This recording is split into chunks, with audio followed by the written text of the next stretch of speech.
Yuba, it's me, and welcome to episode 29 of The Weekly Whisper. I'm your host, Elian Habanero, and I'm here to talk all things 365 Pro Wrestling. A lot to talk about in the news today, and I'm happy to be here, happy to do it 12 days away. It is officially 12 days away from the first 365 Pro Wrestling live event in about 6 months' time. Not this Saturday, next Saturday, August 1st. At the Willow Point Hall in Campbell River, BC. Check out 365ProWrestling.com for all the information you need. Start time, social distancing rules, ticket information where you can get your tickets. And I'm just jealous of anyone that did scoop up those very limited seating tickets that were available. Because there's been a great show announced. Since the last Whisper, we've had some new announcements. And they were huge. Dr. Walls finally crawled out from under his bed and made some more matches, gave us the rhyme and reason as to why he did those matches and what to expect, and I'm just very excited to talk about it. There will be 3 championship matches on this event and 2 crownings of first ever champions. As on the last week's show I talked about Liza Hall versus Rhea Von Slasher. They will crown the first ever global women's champion. And then I hinted at Jordy Taylor. He was announced for the card. But will he be defending his grand championship? And I got the answer I was looking for. Check out Dr. Wall's video. He explains why he made these choices. And Jordy Taylor will make his first ever defense of the grand championship against Brett Matthews. Now, both of these guys, I believe, yesterday released YouTube videos discussing their upcoming battle, and they both look ready and raring to go, and it's really hard to choose a winner. As I also didn't choose a winner for the women's, I'm not going to choose any winners. It's so neck and neck, it's so even. Good luck to both contestants, as the Grand Championship will be on the line. Jordy Taylor looking to keep it around his waist, in his bed, in his picture frame, but Brett Matthews, a very viable contender, and if he has his way, he will be going home with the championship. Now, the tag team champions, Havico and Eddie Osborne, will not be defending their championship, so you're probably wondering, well, you said there was 3 championships on the line. Well, there is.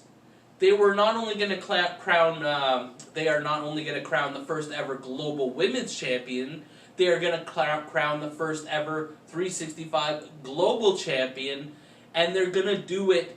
The winner will have to go through 2 tough contests, 2 matches to get there. They are going to do 3 semifinal contest matchups, with the 3 winners going on later on the evening in a 3-way contest, and whoever wins that will be crowned the first ever global champion. And speaking of the tag team champions, there's a chance that they could have to go against each other in the final match and battle to be the first ever global champion. But there's so many different possibilities. So we have 3 matchups. We got Travis Williams, the Golden Boy. He'll be taking on Havico, one half of the tag team champion, and the winner of that will advance later in the evening. Then we got the Born Sinner, Judas Icarus, will be taking on Campbell River's own, as Havico is, EO, Mike Bescher, Eddie Osborne, and they haven't battled in quite a long time. I don't know if Travis Williams and Havico have ever battled, to be on that. So the winner of that match, of Judas and Eddie, will go into the final match, as well as the winner of Travis Williams and Havico. And then we got, in the 3rd contest, we got Cremator Von Slasher will be taking on Nolan James, and the winner of that and Nolan James will be accompanied by Zach Andrews, who they've before we went on this hiatus, they formed an unlikely pairing, and I guess they're going to stick with that. I guess that is going to continue, and Zach Andrews is going to be in the corner, so that could be a major advantage for Nolan James, that hopefully he'll use it to his advantage. And like I said, I'm not going to pick a winner, and although he's not necessarily a fan favorite, I'm hoping Nolan James wins, as I say, and every time he's in a match. But it's just too tough to call there, and two matches that they have to get through. So, someone could take be taking a lot of endurance out of them from the first match, depending how long it goes, and they may not have anything left for the final match. But there it is. It's gonna be a tremendous show, and I can't wait to see more interviews coming out about talking about the upcoming matches, and then also the fallout from the show. And speaking of other exciting things coming up, we got tomorrow. I'm gonna just say it now. Happy anniversary to the 365 PWA brand. It's 15 years, and I remember the very first show fondly. The very first show is actually going to go up on YouTube tomorrow. I remember it. I know Eddie Osborne battled Randy Walker. I think Crazy Steve as well. It was Reggie Marley versus Jeff Black for the first ever... Or no, wait, was it? I don't even remember. I think they only crowned the Pure Violence was the only title that they ever crowned in the first show. I wrestled against Jesse Jones. If I won, I got to be leader of Sports Generation. If he won, he got to own the rights to me as far as like my passport and whatnot from Cuba. And he had to use a dirty chain to beat me. But so many fond memories coming up. And Paul Wright's also been doing year-by-year summaries of the highlights of each year of these great 15 years. He did a podcast on the YouTube channel. Make sure you check out the YouTube channel. There's like 1,800 videos up there now. And you're not going to find this free content. Remember, it's free. Most people are trying to charge you subscription services and whatnot. 365 is giving you so much free content of all the history, and they've even went and gone into the history of some of the local libraries for some other Ontario promotions that are now defunct and no longer with us, and got wrestlers that are familiar with the 365 brand have shared some of their catalogs, and there's been some great stuff to watch.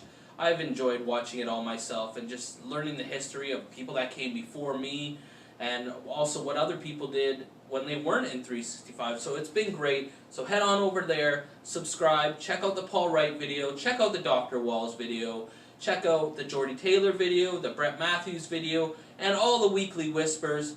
365 YouTube is where it's at. And subscribe, like I said, and share with everybody. I'll do this at the end. That's my end thing. I'm getting carried away. But it's been really great. And then, even though tomorrow is the official 15-year anniversary, they will be holding on Saturday, July 25th, they will be holding an online 15-year anniversary celebration. I don't know all that, what details are from that or what it's gonna have featured on it. But I'm assuming it's going to have lots of the greatest memories of the 365 PWA brand over the years. I'm sure some videos, I'm sure some submissions of people talking and sharing their thoughts on what 365 and PWA meant to them. And it's just a really great time, and I'm just honored to be a small chink in the armor of those 15 years, to be a part of this. And it's just really a family, the 365 family. But I figured I had to do a top 5 list. Maybe someone would be disappointed if I did or if I didn't, or maybe they just don't care. Who cares? I've figured out another one to do, and since there's going to be 2 new champions crowned, or not new champions, 2 new championships awarded, it'll be the first, and that's a great thing, to be the first ever champion of something. Your name goes down in the history books and the record books. You can always look back fondly on that. And so I picked the top 5 prestigious championships in the history of 365 PWA. Now, I didn't include any of the 365 ones, as I just feel that they're still in their infancy. There's only been 1 title defense. I think the Tag Team Championships has been defended once. And then there's only been 1 other champion of the 365. And then there will be 2 more coming up here. But I did not include those just because... I'm sure eventually in a year or 2 they're going to be in the top 5. I mean, it's obvious with the competition and the roster that is currently on board with the product right now. But I didn't include them for that reason. And so the top 5, I picked the Internet Championship, although there was 2 different times or different, I don't know, there was 2 different terms, I guess you could say is the word, for the Internet. I won the first ever one, but I had to forfeit it to Jesse Jones, and then I won it back from him. But then eventually it turned into a different title, and then it was brought back a couple of years ago. But I put the Internet Championship in. I'm going to just put both of them together. both internet championship, at different times it was involved in 365 PWA, but I'm going to put the internet championship at number 5, and it's so cool because the internet championship was made for, those matches would be featured on the internet, and you could see a lot of them on the 365 channel that I was talking about. Now, I put number 4, I put the Tag Team Championship. There's been some great tag team champions, and the reason I didn't feel it placed higher is because when I did the top 5 tag teams, I feel like there was not a huge amount of depth in the tag team division, and although there's some real standout teams, I feel like it just didn't have as many prestigious tag team championship matches. You know, matches that were main events, or, I don't know, not as big of feuds, I guess, so I didn't include it in the top 3, although it's still prestigious in its own right, and anyone who's ever held a tag team championship should feel very proud that they accomplished that and that they are part of history for the 365 PWA. So that comes in at number 4. I put the Pure Violence at number 3. I just felt like there was more bigger matches. There had been some bigger matches over the years for that title. I liked how it wasn't the same as every other one, the Hardcore title or the No Rules title. It was Pure Violence, and there was some great stories and feuds and matches for that title over the years, so it made the third spot, and this is my list. You can make your own list. Put it in the comments. I'd like to hear that. And also, like, what's your favorite year? Paul's been going through the years. Put that in the comments. What's your favorite year out of those 15 years?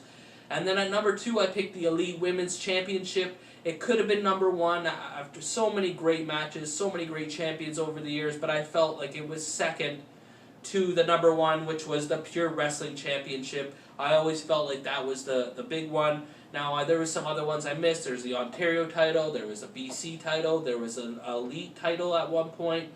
Some of them, I believe the internet went into one of them, or became one, or one of them became the internet, but those are my 5 most prestigious championships in the history of 365 PWA. I got number 5, the Internet Champion, number 4, the Tag Team Championship, number 3, the Pure Violence Championship, number 2, the Elite Women's Championship, and number 1, the Pure Wrestling Championship. So what else is there to do? You know it. Like, or you get a leg drop. Comment, or you get a clothesline. Subscribe, or you get a suplex. Or share, or you get a sleeper. I'm your host, Elian Habanero. I love wrestling. Cuba.